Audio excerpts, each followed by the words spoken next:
Madalas nating naririnig, lalo na habang tumatanda tayo, na kailangan nating ng mas maraming bitamina para manatiling malakas at malusog. Hindi ba ganon? Sige, subukan mong isipin, ilang beses ka nang kumuha ng bitamina o suplemento na inakala mong makakatulong sa iyo, pero ang totoo, baka pala nakakasama na. Marami sa atin, lalo na tayo mga senior, ay napakadaling maniwala sa mga patalastas o sa payo ng kapitbahay tungkol sa mga bitamina na kailangan daw natin. Ang masakit na katotohanan ay, habang ginagawa natin ang lahat para maging malusog, maaaring may mga simpleng bagay pala tayong ginagawa na tahimik na sumisira sa ating kalusugan, lalo na sa ating utak at puso. Bilang isang doktor na tatrabaho sa utak, nakikita ko ang napakaraming kaso ng stroke at iba pang problema sa ugat ng dugo araw-araw. At sa aking karanasan, may isang sikreto na gusto kong ibunyag sa inyo ngayon. Mayroong 5 karaniwang bitamina na sa tingin ng marami ay nakakabuti. Pero sa totoo lang, kapag hindi tama ang paggamit, ay maaari maging sangi ng pagbuo ng mga namumuong dugo o blood clots sa inyong katawan. At ito, ang mga blood clots na ito, ay mapanganib na maaring humantong sa stroke o atake sa puso. Napakarami na natin nakikita na matatanda na nagkakasakit pero ang sakit pala ay galing sa mga simpleng suplemento na kinukuha nila. Sa video na ito, tatalakayin natin ang 5 bitamina na yan na. Bilang isang espesyalista sa utak, ay pinapakiusapan ko kayong itigil ang pag-inom o maging lubang maingat sa paggamit, lalo na kung kayo ay senior. Malalaman ninyo kung bakit. Manatili hanggang sa huli dahil meron akong ibubunyag na siguradong ikagugulat ninyo at maaaring mapabago ng inyong pananaw sa kalusugan. Huwag nating ating hangarin na maging malusog ay maging daan sa kapahamakan. Mahalaga ang kaalaman at ngayon, ibabahagi ko sa inyo ang kaalaman na iyon. Kaya, handa na ba kayo? Tara na. Simulan natin sa una sa mga bitaminang ito na dapat nating pag-ingatan, lalo na kung kayo ay nasa edad 60 pataas. Ito ay ang vitamin K. Ngayon, bago pa man kayo magulat at sabihing, teka doktor, di ba vitamin K ang kailangan para mag-clot ang dugo pag nasugatan tayo? Tama kayo. Ang vitamin K ay mahalaga sa proseso ng pamumuo ng dugo. Ito ang dahilan kung bakit kapag nasugatan tayo ay humihinto ang pagdurugo. Isa itong napakahalagang bitamina para sa ating katawan. Tuyon pa man ang problema ay lumalabas kapag kumuha tayo ng sobrang vitamin K mula sa mga suplemento, lalo na kung mayroon tayong ibang kondisyon sa kalusugan o umiinom tayo ng mga gamot na pampalabnaw ng dugo o mas kilala bilang blood thinners. Isipin ninyo, maraming matatanda ang umiinom ng blood thinners dahil meron silang atrial fibrillation o kaya ay nagkaroon na sila ng stroke o kaya naman ay may mga problema sila sa puso na nangangailangan ng panlaban sa namumuong dugo. Ang mga gamot na ito ay idinisenyo para pahinain ang kakayahan ng dugo na mamuo para maiwasan ang mga nakamamatay na blood clots na maaari magdulot ng stroke o atake sa puso. Ngayon, kung umiinom ka ng gamot na pampalabnaw ng dugo tulad ng warfarin at bigla kang kumuha ng mataas na dosis ng vitamin K supplements para itong nagila ka ng lubid sa magkabilang direksyon. Ang vitamin K ay magpapabilis ng clotting habang ang gamot mo ay nagpapabagal.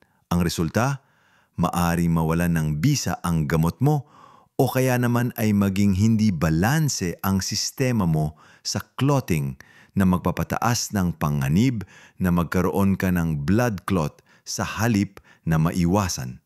Nakakatakot, hindi ba? Marami sa aking mga pasyente ang hindi nakakaalam nito. Akala nila basta bitamina, maganda na. Madalas kong nakikita sa klinika.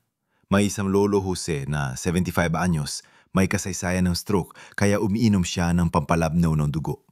Ngunit, dahil sa payo ng kanyang kaibigan, kumuha siya ng vitamin K supplement dahil narinig niya na maganda ito sa buto. Akala niya ay nakakatulong siya sa kanyang osteoporosis.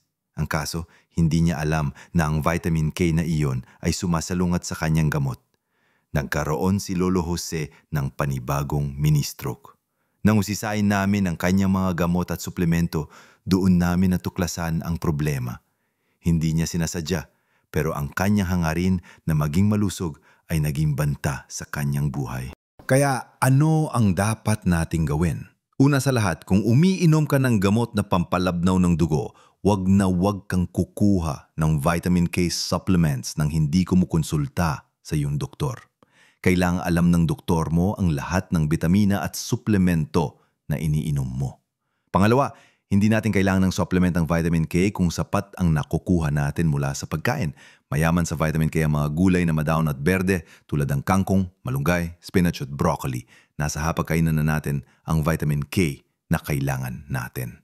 Hindi ito nangangahulugan na iiwasan mo ang mga gulay na ito. Ang ibig sabihin lang ay huwag kang kukuha ng sobrang supplement.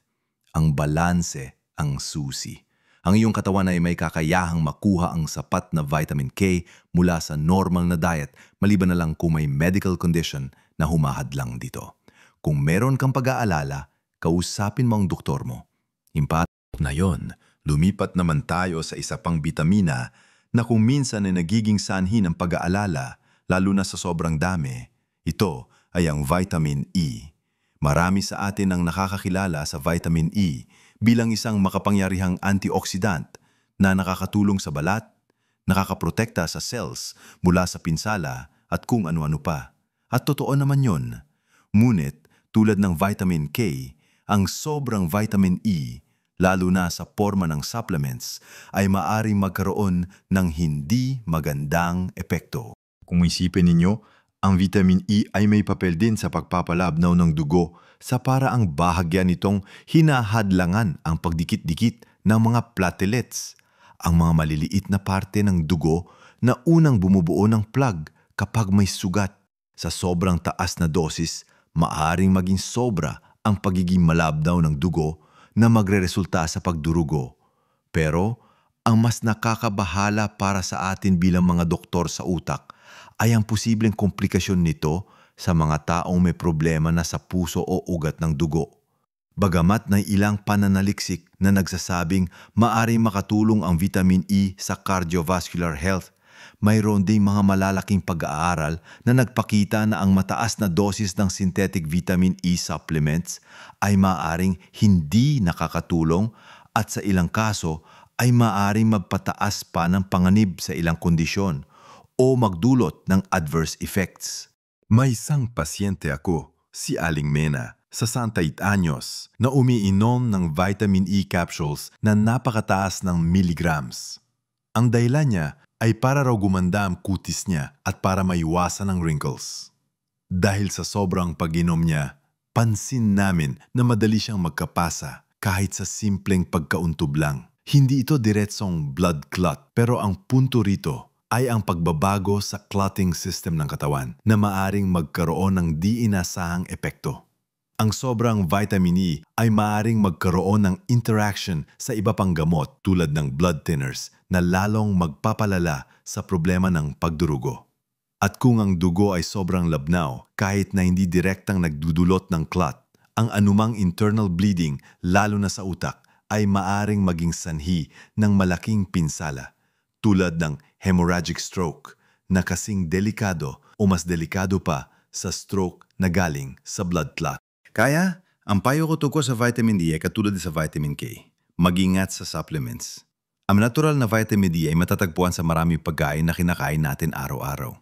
Halimbawa, mayroon ito sa mga mani tulad ng almonds, sa mga buto tulad ng sunflower seeds, at sa mga langis tulad ng sunflower oil at olive oil. Makukuha mo nito sa mga avocado at sa ilang prutas at gulay. Ang sapat na dami ng vitamin E ay madali makuha sa balanced diet. Hindi na kailangan ng sobrang dosis na galing sa supplements na maaari magdulot pa ng problema. Kung mayroon kang partikular na kondisyon na nangangailangan ng mataas na vitamin E, iyan ay dapat na inireseta at sinusubaybayan ng iyong doktor. Huwag nating sarilinin ang paggamot. Ang ating kalusugan, lalo na sa ating golden years, ay napakahalaga para ipaubaya lang sa hula-hula o sa sabi-sabi.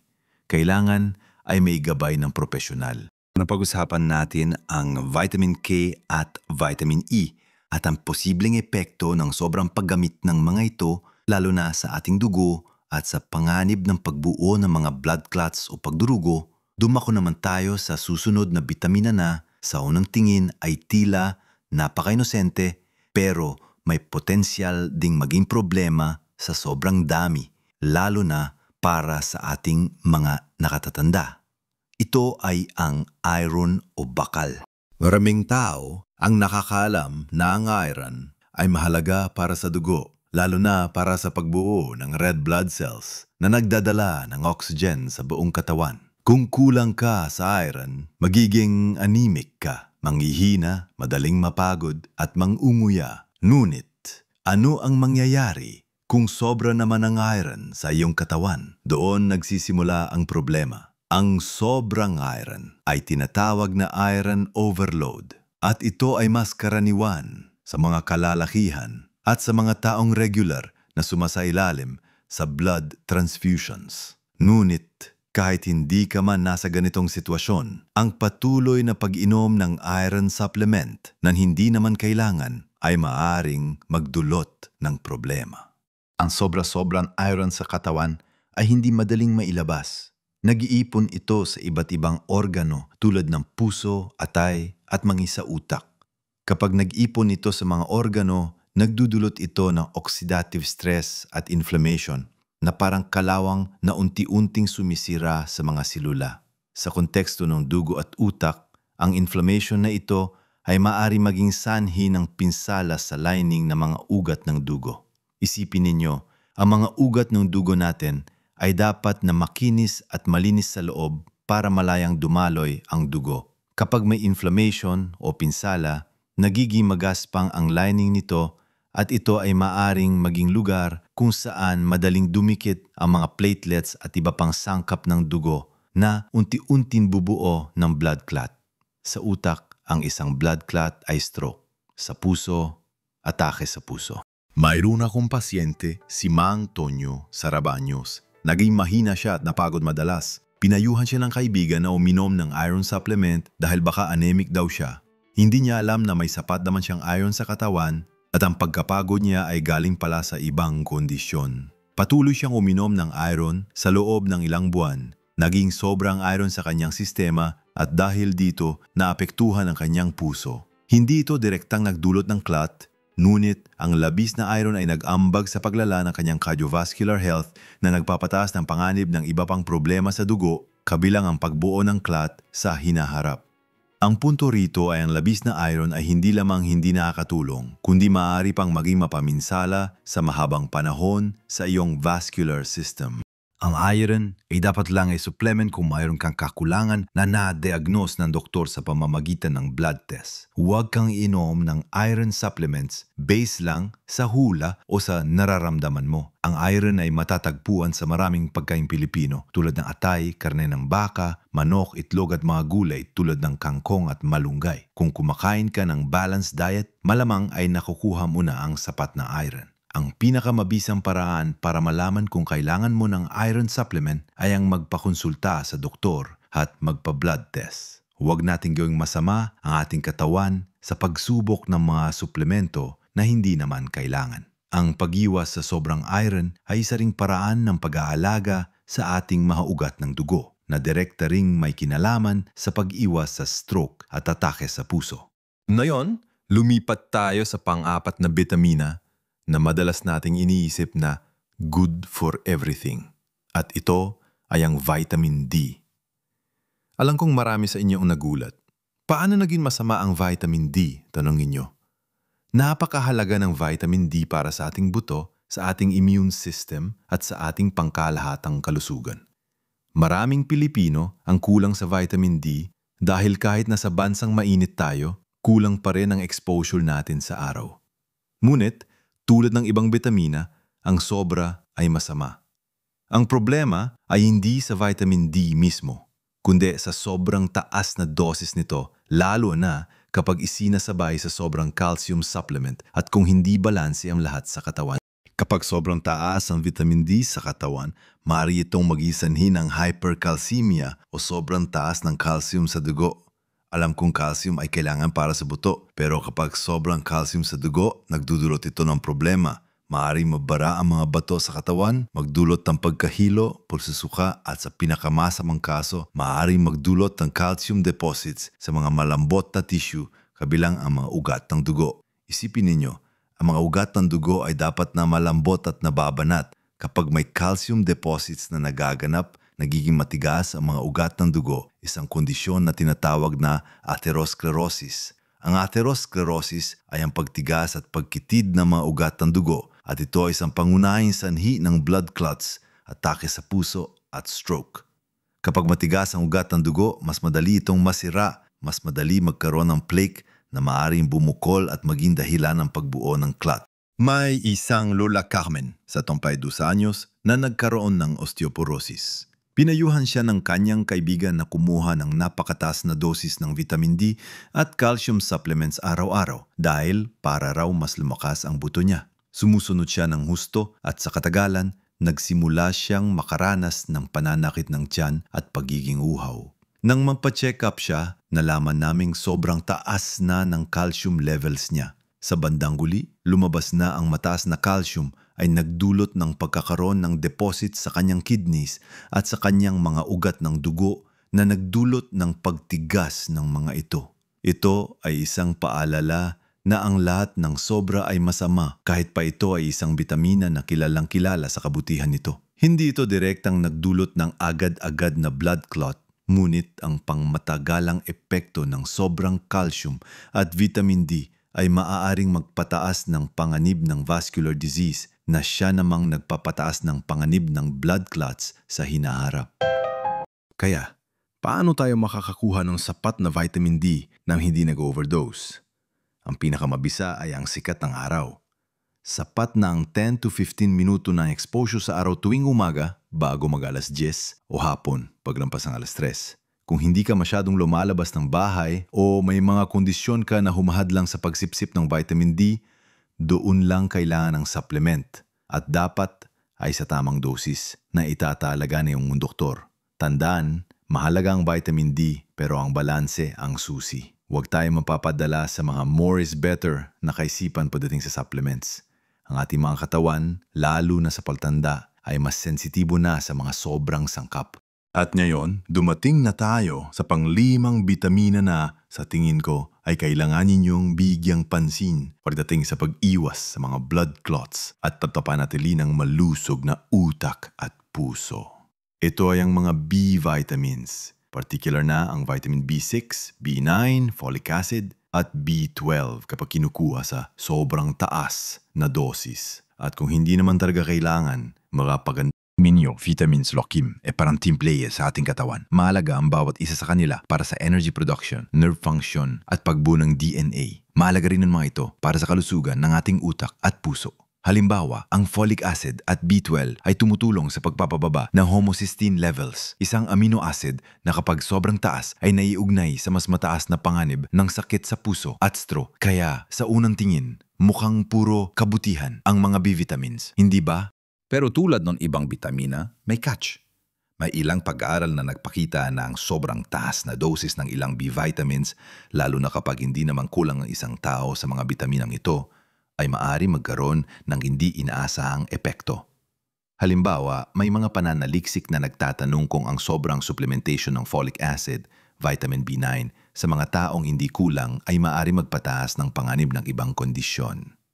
Sa konteksto ng blood clots, pagamat hindi direktang nagdudulot ang mga B vitamins ng clot formation tulad ng vitamin K, ang pagkakaroon ng hindi balancing nutritional profile, lalo na kung ang isang bitamina ay sobra habang ang iba ay kulang, ay maaari mag-ambag sa isang hindi optimal na estado ng kalusugan ng ugat, ng dugo. Isang halimbawa ay ang vitamin B6. Sa sobrang taas na dosis, ang vitamin B6 ay maaaring magdulot ng nerve damage na tinatawag na peripheral neuropathy. Bagamat hindi ito direktang naugnay sa blood clots, ang kondisyon ng ating nervous system ay mahalaga sa pagkontrol ng ating vascular health. Ang pangunahing punto dito ay ang pagkuha ng sobrang B vitamins mula sa supplements nang hindi kinakailangan. Maraming Pilipino ang kumuha ng B-complex supplements para sa energy o para sa nervyos kahit hindi naman sila deficient. Ang labis na pag-inom nito sa matagal na panahon ay maaaring maging sanhi ng imbalance. Kaya bilang isang doktor na nag-aalala sa inyong utak at pangkalahatang kalusugan, ang payo ko tungkol sa B vitamins ay ito. Kuhain ang sapat na B vitamins mula sa pagkain. Mayaman sa B vitamins ang mga karne, isda, itlog, gatas, buong butil tulad ng brown rice at oats, at mga gulay na madahon. Ang mga pagkain na ito ay nagbibigay ng tamang balanse ng lahat ng B vitamins na kailangan ng iyong katawan. Kung mayroon kang deficiency na napatunayan ng doktor, doon lang kailangan ng supplementation at sa tamang dosis, huwag mag-self-medicate. Ang ating katawan ay isang komplikadong makina at ang sobra-sobrang sangkap ay maaring magdulot ng malfunction sa halip na mapabuti.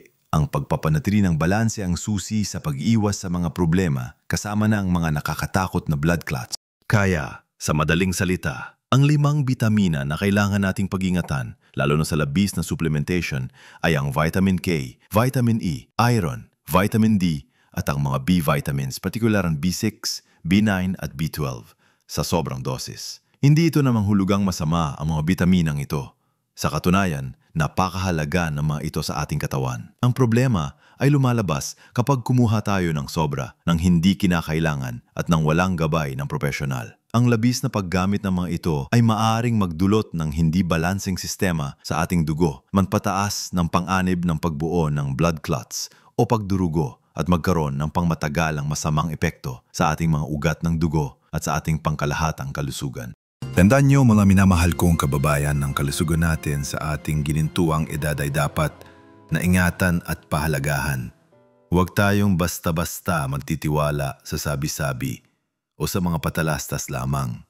Ang pinakamabisang paraan para manatiling malusog ay ang kumain ng masustansiyang pagkain tulad ng mga gulay, prutas, lean meats at whole grains at manatiling aktibo. Ang paglalakad, paghahalaman o kahit simpleng paggawa ng mga gawaing bahay ay malaking tulong sa pagpapanatili ng ating katawan sa tamang kondisyon. Ang lahat ng bitamina na kailangan natin ay madalas na nasa mga pagkain na kinakain na natin. Ang suplemento ay supplemental, hindi kapalit ng totoong pagkain. Huwag kalimutan, maliit na pagbabago sa ating mga gawi ang maaring magdulot ng malaking kaibahan sa ating kalusugan at kaligayahan. Ang pagiging maalam sa kung ano ang iniinom natin, kahit pa ito ay bitamina lang, ay isang mahalagang hakbang sa pag-iwas sa mga problema tulad ng blood clots na maaring humantong sa stroke o atake sa puso. Ang mga bitamina ay mga kaibigan, pero tulad ng lahat ng bagay, ang sobra ay masama. Kung mayroon kayong mga katanungan o kung mayroon kayong mga karanasan tungkol sa pag-inom ng mga bitamina, mangyaring ibahagi sa comments section sa bibaba. Gusto kong marinig ang inyong mga saloobin at matuto mula sa inyong mga kwento. Ang inyong mga komento ay nakakatulong din sa ibang manonood. Kung nakita ninyong kapakipakinabang ang video ang ito, paki-like naman po at huwag kalimutang mag-subscribe sa aking channel para sa mas marami pang makabuluhang impormasyon at payo tungkol sa kalusugan, lalo na para sa ating mga senior. Ang inyong suporta ay nakakatulong sa akin na patuloy na makapagbahagi ng kaalaman. Salamat sa inyong panonood. Alagaan natin ang ating sarili, ang ating utak at ang ating puso. Tandaan, mabuhay tayo ng guo at masaya sa bawat edad. Hanggang sa susunod na video, mag-ingat po kayong lahat.